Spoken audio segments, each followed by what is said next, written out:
Wasabi wallet. Unfairly private. What's up, everyone? Ben with the BTC Sessions here, and this is your daily session. Hodl that Bitcoin. Before we dive in, of course, shout out to sponsors of the show, Ledn.io. This is where you can use your Bitcoin for a few different services, one of which is a Bitcoin savings account where you can earn extra sats on top of your Bitcoin. So right now the rate is set at 3.6% compounded monthly.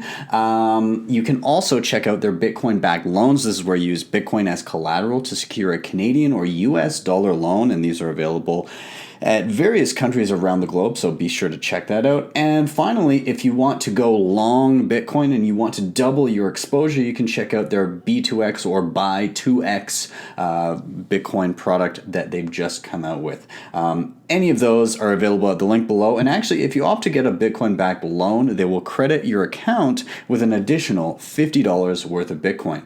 And secondly, if you're into Bitcoin, then of course, privacy is important. And one of the things that I use regularly, often, and it's very important, is using a VPN. And I like to use NordVPN. I've got it on my phone, I've got it on my computer.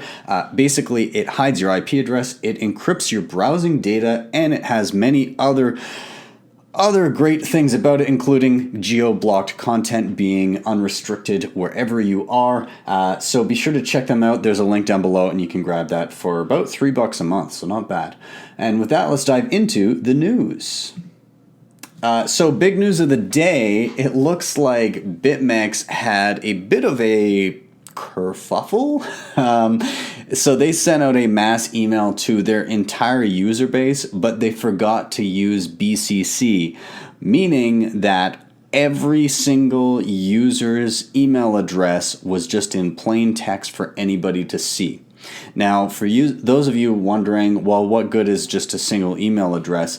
Well, letting people know who has accounts on cryptocurrency related exchanges with particular email addresses, well, you can now scour the internet for leaked passwords from other accounts and then try those accounts on other cryptocurrency exchanges with those leaked passwords. And if people have reused the same passwords for multiple accounts, well, then that person is now into all of those accounts. So really, it just kind of paints a target on every single one of these users for people to look for those passwords. So some people have been saying this is outrageously incompetent, especially in regards to an actual online exchange dealing with people's money, particularly Bitcoin, which is irreversible once stolen.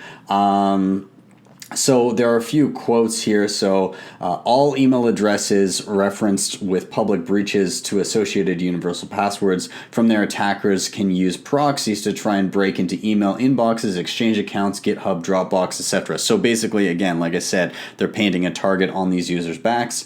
Now, Bitmex issued a statement. Our team have acted immediately to contain the issue, and we're taking steps to understand the extent of the impact. Rest assured that we're doing everything we can to identify the root cause of the fault, and we will be in touch with any users affected by the issue. Now, this has led to some other stuff going on. It looks like that the Twitter account of Bitmex was hacked, but really it may not be a hack. So what happened was that the Bitmex account said hacked on it, and that was deleted after a few minutes. And same thing, they also, the Twitter account said, take your Bitcoin and run last day for withdrawals, which also was deleted. However, instead of this being a hack, it looks like it may potentially have been the community manager and communication at Bitmex was fired over the email leak. So it looks like they may have gotten a hold of the Twitter account before they left to kind of, I don't know, just kind of like a vindictive last move before they exited. But, however, Bitmex withdrawals were disabled. So I don't think this was necessarily related to the Twitter, although that remains to be seen. But more of an issue like we were talking before, how users have been now scouring the internet, and this is a Telegram group, a hack group on Telegram, where they're scouring the internet for these emails to find potential passwords and then try them on Bitmex and other cryptocurrency exchanges and other accounts and see if they can extract money. So I haven't seen anything as of yet where users have actually lost funds, but not great. So if you are on Bitmex or really any other exchange and you also have a Bitmex email with the same account associated, probably a good idea to make sure that your passwords are not the same and even switch out the associated email with other accounts because you could be a target because of this. So be cautious, be aware, and take action if need be. And always don't have the same password for multiple accounts. Just a bad practice in general. Let's move on.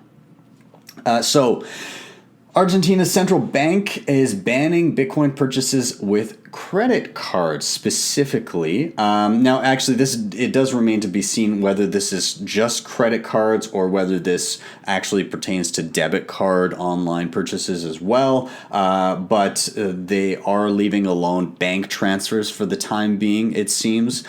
So what spurred this on? Well, earlier, about a month back, maybe 2 months back, the Central Bank of Argentina, they did restrict the amount of US dollars Argentinians could buy with the Argentinian peso. So it used to be $10,000 and it got restricted to just $200. And what happened when they did this restriction? Well, local Bitcoin's volume went through the roof in Argentina because people said, well, I can't get dollars. I want something stable that I can, basically hedge myself against the Argentinian peso, which has been experiencing a lot of rampant inflation due to poor central bank policy. Well, they looked to Bitcoin for that. So whether or not they were using Bitcoin itself to just hedge against that, or whether they were moving through Bitcoin to then obtain US dollars because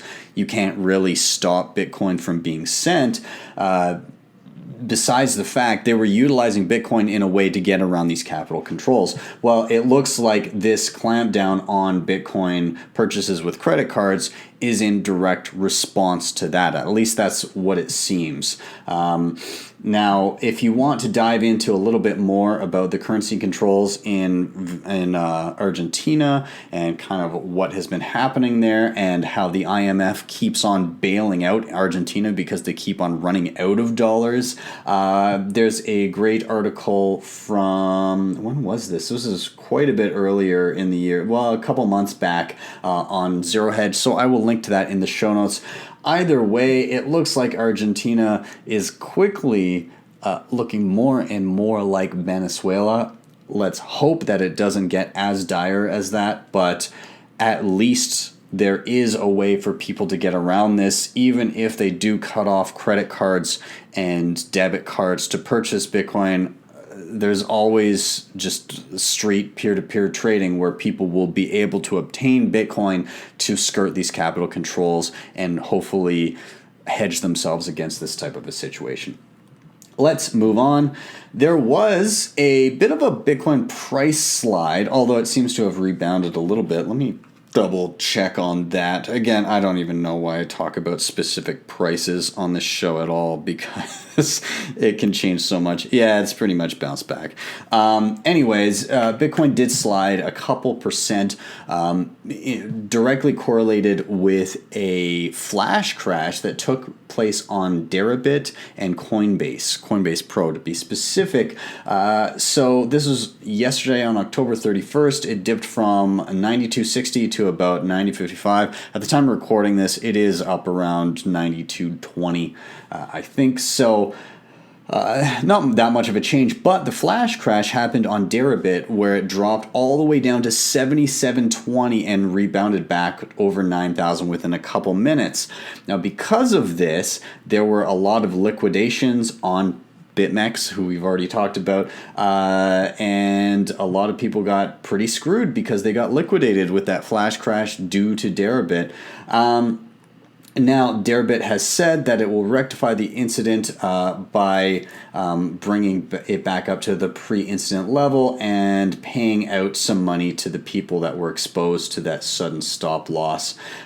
So, if you're wondering what happened with that little dip there, well, looks like it was just some exchanges shitting the bed yet again. And lastly here, I want to give a shout out to Kenn Bosak.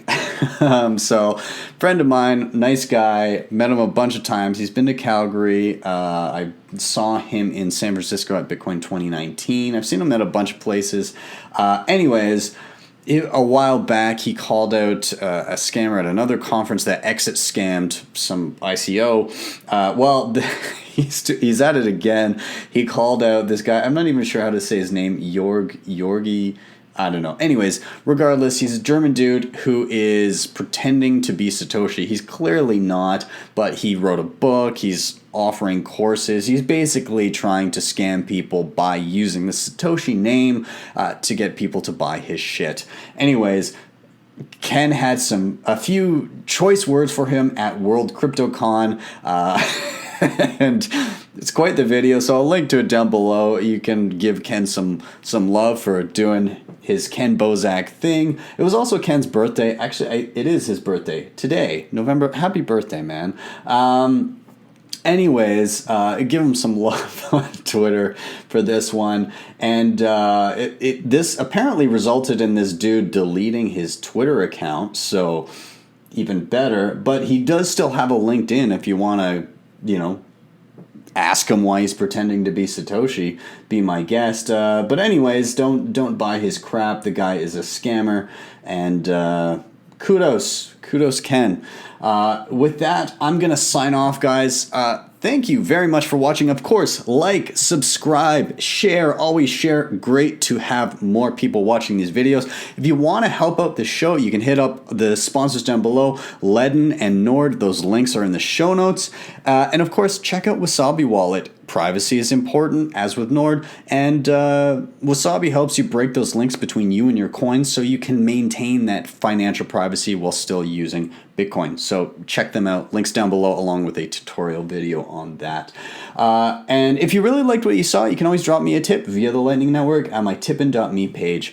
With that, I'm out, guys. Have a wonderful rest of your evening, and I will see you after the weekend for your daily session.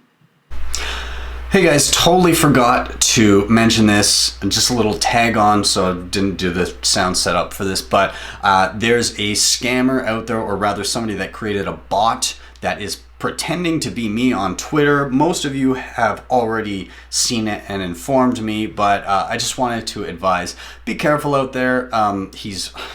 Scumbag is trying to use my family and my daughter to pretend that I'm in dire need of some sort of donation for Bitcoin for whatever ailment. I assure you my daughter is doing wonderfully. She had a great Halloween last night. We went trick-or-treating and had some fun, and my family is all doing well. So don't fall for the scammers. If you can, report any accounts that you see that have my name, but the Twitter handle is obviously not mine, and be well. Thanks, guys.